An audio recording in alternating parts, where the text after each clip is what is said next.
Hoy completamos los primeros 2 años de gobierno del presidente Gustavo Petro y por supuesto hay cosas que debemos señalar como positivas. Yo señalaría su elección, llena de ilusión de muchísimos colombianos que vieron en su mensaje y en el de la vicepresidenta Francia Márquez un mensaje con el que conectaban. Creo que ese solo hecho fortalece nuestra democracia, porque es muy importante que los colombianos en la política logremos identificarnos con alguien. Sin embargo, el desarrollo del gobierno no ha sido lo esperado. Fueron muchas promesas de cambio que se hicieron y que hoy resultan incumplidas, porque estamos ante un gobierno que cree más en los discursos que en las soluciones prácticas de los problemas que aquejan a los colombianos. El gobierno ha señalado como mérito propio el hecho de que se haya reducido la pobreza en el sector agropecuario del país. Sin embargo, discrepo de esta postura, porque cuando se analizan las cifras, nada tienen que ver ni con el aumento del salario, ni tampoco con las políticas directas de este gobierno. Tienen más bien que ver con las políticas que dejó el gobierno anterior en materia de generación de empleo a raíz de la pandemia. El gobierno también señala como mérito propio la reducción de la inflación en el país, y sin embargo, habría que preguntar cuáles son las políticas que ha utilizado para lograrlo, porque cuando se evalúan las cifras de inflación, que son mejores que las que teníamos, pues realmente el único responsable es el Banco de la República, que entre otras fue duramente criticado por el presidente Petro, quien insistía en que no se debían seguir subiendo las tasas de interés porque terminaría afectando la economía. Sin embargo, saca pecho por los resultados de esas políticas.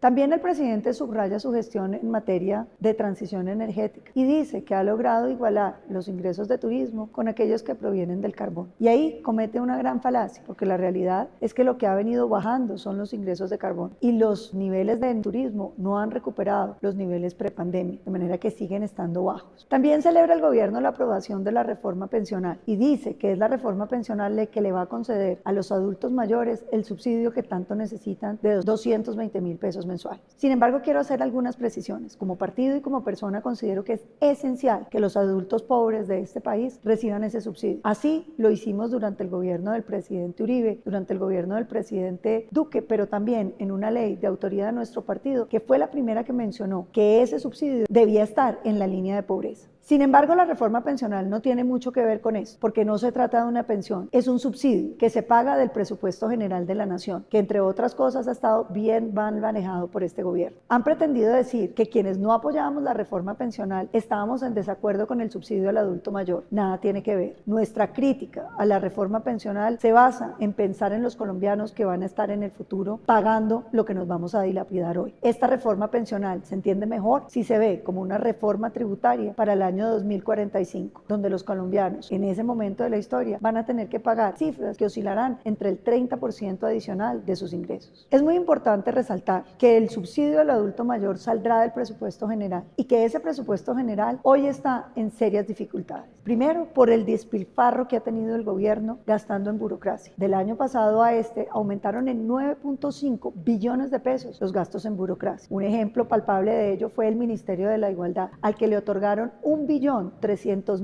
millones de pesos, de los cuales 900 fueron para burocracia. Y sin hablar de la pésima ejecución que ha tenido el gobierno. Una ejecución tan baja que nos pone en los mínimos históricos de ejecución del presupuesto nacional, porque como decíamos, una característica de este gobierno es hablar mucho, pero tener unas manos muy pequeñas a la hora de ejecutar. Celebra el presidente Petro la incautación de cocaína, 739 toneladas de cocaína, que son una cifra récord, sí, son un poco menos de 100 toneladas de lo que se incautaba durante el gobierno Duque, pero lo que es grave es que han dejado que la cocaína prolifere en el país. Los cultivos ilícitos están al máximo y como se suspendieron todas las demás acciones contra la droga, tales como la erradicación, la persecución, la destrucción de laboratorios, estamos viendo que la cocaína disponible se ha disparado. Cuando la cifra de incautaciones se compara con la de cocaína disponible, lo que vemos es que solo se está incautando el 0,38% de cada tonelada de cocaína que tenemos en el país. Esta es la cifra más baja de los últimos 14 años. Y si bien la política de gratuidad tenía una intención muy noble, que era que todos los colombianos tuvieran acceso a la educación pública gratuita, lo que ha terminado pasando es que los jóvenes de más ingresos, porque el gobierno del presidente Petro concedió que los jóvenes de estrato 4, 5 y 6 pudieran ir de manera gratuita a las universidades públicas. públicas. Eso que parece un gran logro y que hay que reconocerle la intencionalidad de garantizarle educación a todo aquel que la quisiera, terminó siendo una política que perjudica a los más pobres. Porque lo que ha pasado es que los jóvenes, que por supuesto tienen mejor formación porque están en colegios de más calidad, en general privados, han ido cogiendo los cupos de las buenas universidades públicas. Y lo que ha pasado es que los jóvenes de menos recursos han tenido que endeudarse para obtener un cupo de calidad en universidades privadas. En materia ambiental, el presidente también se ha quedado con más discurso que realidades, porque habla del calentamiento global, pero no ha hecho las acciones que Colombia necesita, que empiezan por la mitigación del daño que el fenómeno puede causarle a los colombianos. Embarcó al país en la decisión de no prolongar contratos ni de exploración ni de explotación de hidrocarburos, sobre la base mentirosa de que así contribuiríamos a disminuir el calentamiento global. Colombia produce solamente el 0.54% de las emisiones de efecto invernadero del mundo, de manera que si borráramos a Colombia del mapa, las emisiones de calentamiento global se mantendrían absolutamente estables. Pero tampoco es cierto que por renunciar al gas y al petróleo colombiano vayamos a contribuir al mundo, porque simplemente vamos a comprárselo a otros países que lo van a producir y nuestras emisiones seguirán siendo exactamente las mismas, con una diferencia: menos empleo y menos recursos para los colombianos. Y por supuesto con mayores costos para la tarifa de cada ciudadano. Colombia lleva una larga ruta de transición energética. Hemos tenido biocombustibles que han logrado detener la emisión de muchísimas toneladas de gases de efecto invernadero. Hemos apostado por proyectos de energías alternativas. Tenemos una canasta energética basada en energías limpias, como las energías hidráulicas de nuestras hidroeléctricas, que nos garantizan que no estamos emitiendo para contaminar el planeta. Sin embargo, las apuestas del presidente en materia energética dejan mucho que desear. No solamente las equivocaciones en torno a los hidrocarburos, sino la falta de acción de su gobierno para proteger proyectos que eran estratégicos en la generación de energías alternativas. Varios de los proyectos que quedaron hechos en el gobierno Duque a través de incentivos económicos que se aprobaron terminaron muriendo en este gobierno porque no hubo acompañamiento para las consultas previas, porque le subieron los impuestos hasta ser inviables esos negocios. Hay que recordar que la reforma tributaria de Gustavo Petro le puso más impuestos a las energías alternativas que al propio carbón.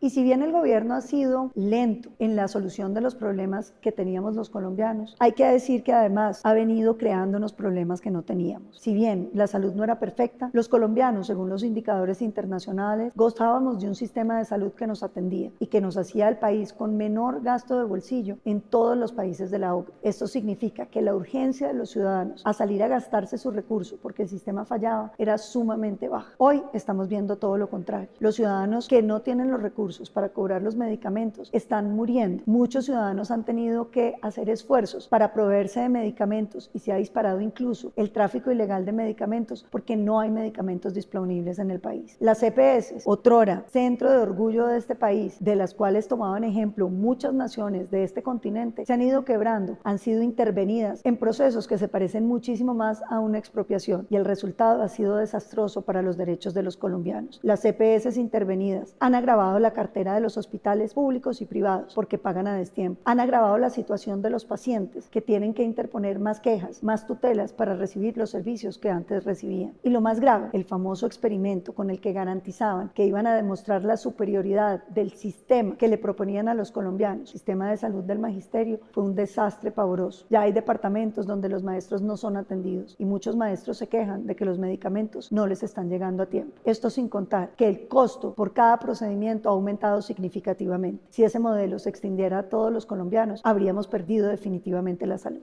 Esa característica del gobierno de Gustavo Petro de no reconocer lo que el país había logrado lo ha llevado a destruir mucho de lo que habíamos consolidado. El caso palpable de la construcción es evidente. Un programa tan exitoso como Mi Casa Ya simplemente fue modificado, llevándolo a una reducción de más del 50% en la construcción de vivienda. Por darles un ejemplo, en este solo mes perdimos más de 129.000 empleos que dependían de la construcción, cifra que va a seguir subiendo. Y los colombianos más pobres, no solamente agobiados por la falta de empleo, por la falta de oportunidades, por la violencia, también tuvieron que enfrentar el famoso impuesto saludable que los puso a pagar 15% adicional por una arepa, por una gaseosa, por unas papitas fritas. Esa reforma tributaria que también le arrancó a la economía 17.5 billones de pesos y nos puso con la tasa de tributación más alta de todos los países de la OCDE, 32.9, parece que va a ser reforzada con una nueva reforma tributaria que le quitaría definitivamente la capacidad adquisitiva, no solamente a cada colombiano, sino también destruyendo el sector privado, que ya este primer trimestre mostró cifras negativas que preocupan, porque si Colombia no crece económicamente, lo que sí crece es la pobreza, el desempleo, la falta de oportunidades.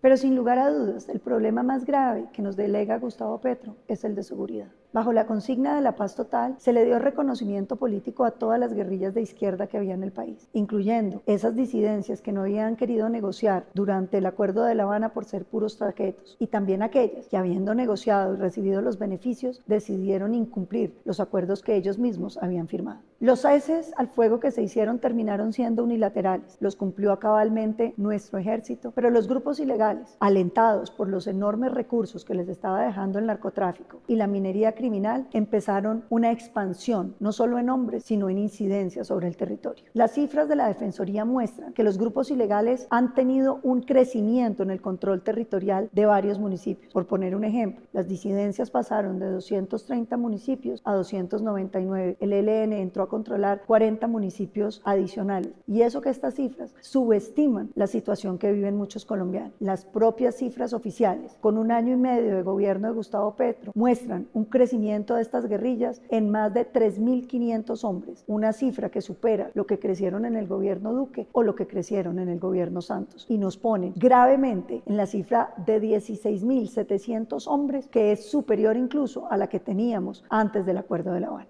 El tema de orden público es un dolor nacional que va desde mi departamento del Cauca, uno de los más estropeados por la ausencia de control territorial del gobierno y la ausencia de respuesta a los grupos ilegales, hasta todos los departamentos de Colombia que hoy se sienten ahogados por la extorsión. Todos los grupos ilegales, incluso varios, le cobran extorsión al mismo tendero, al mismo ganadero, al mismo lechero. Estamos viendo los reclutamientos de niños en el Caquetá como si fueran incorporaciones regulares del ejército. Vemos en el Meta cómo cierran todos los comercios de un solo municipio para poder atender los reclamos de los grupos ilegales. Vemos en Nariño cómo los campesinos no pueden seguir produciendo por los elevados costos de toda esa extorsión, como en el Cauca la gente no puede salir de los municipios por los retenes ilegales y por la necesidad de cartas de autorización para la movilización. Hemos visto en el Huila cómo los presidentes de las juntas de acción comunal son obligados a sacar unos carnets que les entregan los grupos ilegales, cómo les requisan a los campesinos los celulares para garantizar que no tengan vínculos con la fuerza pública. Estamos viendo la descomposición social en el país llegando a unos extremos tales que los ciudadanos vuelven a sentir el miedo como el sentimiento predominante de su vida. Sin embargo, yo le quiero pedir a los colombianos que no perdamos la esperanza. Este es un país resiliente, este es un país que ha podido salir de crisis aún más agudas de la que estamos viviendo hoy, pero tenemos que mantenernos unidos, unidos en la consigna de respetar la democracia colombiana, de no ceder los espacios democráticos con miras a los superfluos resultados que nos prometen, unidos en la defensa de la democracia que nos da la libertad de elegir, la democracia que nos da la libertad de saber que somos dueños de nuestro país. Hoy el populismo de izquierda y de derecha se convierte en una amenaza flagrante contra todos los sistemas democráticos, que invita a los ciudadanos a ceder los límites del Estado de Derecho, a ceder poderes absolutos a los gobernantes, con miras a obtener unos resultados efímeros que rápidamente el viento se lleva. El ejemplo y el espejo de Venezuela debe hacernos saber que en los sistemas totalitarios se puede caer por vías democráticas y que las pequeñas concesiones a las rupturas del Estado de Derecho lo pueden llevar a perder totalmente la libertad, y que de esos sistemas no se sale fácilmente, porque aquel que usurpa el Estado de Derecho, que destruye las libertades, tampoco respeta la voluntad popular expresada en las urnas. Y sin embargo, yo me encuentro optimista frente a Colombia, porque veo a los colombianos con ganas de seguir en este país, de trabajar todos los días con ahínco para que superemos los problemas. Y me siento como esos colombianos que todos los días se levantan con la ilusión de vencer las dificultades. Quiero que sepan que aquí estaremos en el Congreso, en todas las batallas, grandes y pequeñas, para defender lo que los colombianos queremos: una Colombia más grande, una Colombia más justa. Ese es nuestro sueño. No desfalleceremos, no desfallezcan ustedes tampoco.